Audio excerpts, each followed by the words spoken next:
Cynthia Villar. Natutuwa kami na makasama kayo muli dito sa ating taunang get-together sa ating OFW and Family Summit. Ika-6 na taon na po ang ating pagtitipon na ito kasama ang Villar Sipag at ang Go Negosyo. Nagpapasalamat kami sa aming mga kapartner, mga sponsors at exhibitor na kanilang patuloy na suporta para mas marami pa ang aming matulungan taon-taon. This event will not be possible without the support and cooperation of everyone involved.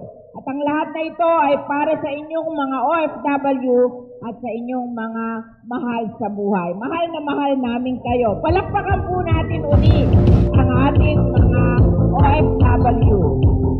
Katulad ng lumipas na 5 taon, ang layunin namin ay matulungan kayong magamit ang inyong mga savings na pinaghirapan ng inyong mga mahal sa buhay abroad para inyong mapakinabangan na mabuti, kumita kayo, nang sa ganon ay mabigyan ng award ang ating paghihirap na dinanas at sakripisyong dinanas ng ating mga OFW na pamilya abroad.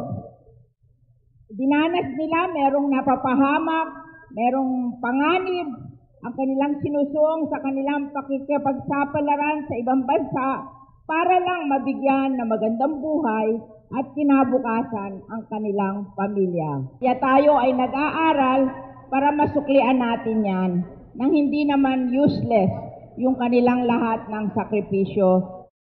Kaya gusto namin na may kahinatnan ng inyong mga kita at ipon na sa ganon hindi mapunta sa wala ito. At kung dumating na ang panahon na gusto na nilang umuwi dito sa ating bansa at makapiling ang kanilang mga mahal sa buhay, mayroon na silang naumpisahang maliit na negosyo para pagkakitaan. Malinaw ang tema ng summit na ito ngayon, OFWs at pagnenegosyo, Partners for Change. Hindi lang sa change, pati na rin sa success.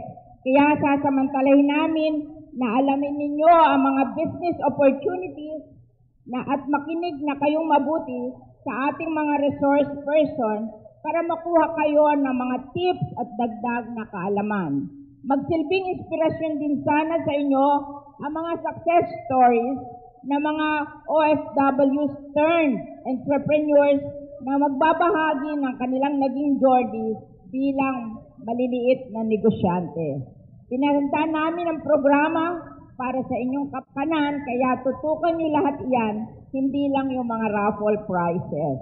We have so much to be thankful for and to look forward to in our new administration under President Rodrigo Duterte, na masasabi natin na pinaka-pro-OFW na presidente ng ating bansa.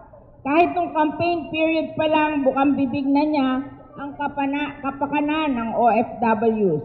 Katulad sa puso namin ni Manny at ang bumubuo ng Villar Sipag at Go Negosyo, marami na mga pagbabago ang na-implement ng gobyerno para sa inyong OFWs. Ang ilan sa mga ito ay ang one-stop shop for OFWs sa POEA building. Ang planong pag-extend ng validity ng Philippine passport to 10 years. Tinanggal na rin ang hassle ng pagkuha ng OEC requirements ng mga OFWs na magbabakasyon. Online na ang pag-register ng mga seafarers at magiging tax-free na rin ang mga balikbayang boxes.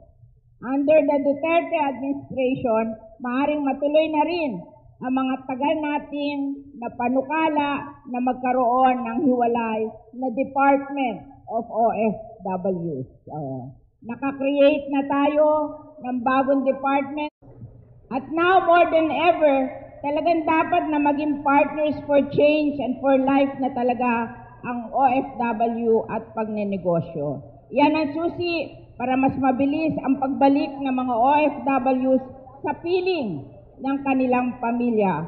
Kaya nga habang sila ay kumikita sa ibang bansa, Sila at ang kanilang pamilya dito ay dapat naghahanap na ng paraan para mapalago ang kanilang ipon at kita. Sigurado kami na walang sino man ang gustong mawalay o mapalayo sa kanilang mga mahal sa buhay. Hangad namin lahat na ang magkasama-sama. Ginagawa nating lahat para ang ating mga OFWs ay magkaroon na ng pagkakataong makauwi. Hindi tayo nakakasiguro at makakasiguro na ang magiging takbo ng buhay ng ating mga kababayan sa ibang bansa.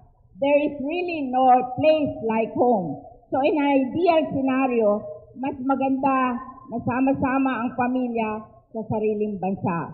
Kaya habang may OFW pa, patuloy ang aming pamilya, ang Villar Sipag, ang Go Negosyo sa pagtulong at pagsuporta.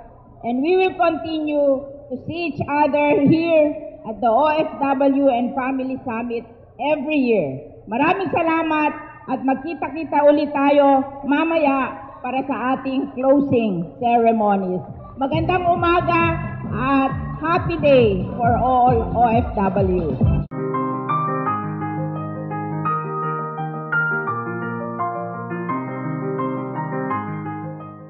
Ang ating bubunutin ay mananalo ng sana po ay gamitin yung Dalisay P. Mira Buenos ng Novaliches. Andyan po. Madi-disqualify si Ate Dalisay kapag ka na... Jeep, valid po! Congratulations! Congratulations! Yay! Congratulations po!